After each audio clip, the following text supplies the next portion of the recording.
नमस्कार, मी दीपक साळुंखे. जनमित्र यूट्यूब चॅनलमध्ये आपले स्वागत. आज 8 ऑगस्ट क्रांतिदिन, भारतातील ऐतिहासिक दिन. आज 8 ऑगस्ट म्हणजेच 8 ऑगस्ट क्रांतिदिन म्हणून ओळखला जातो.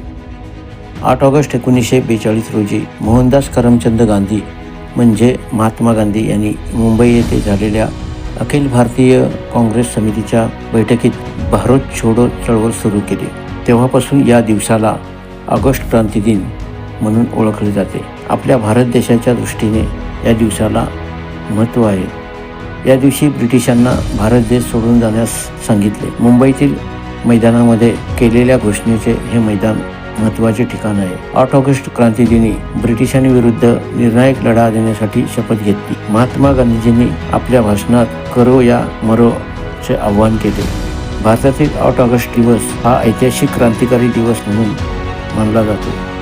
देशाच्या स्वातंत्र्य लढ्यातील सर्व क्रांतिकारकांना विनम्र कोटी प्रणाम. धन्यवाद.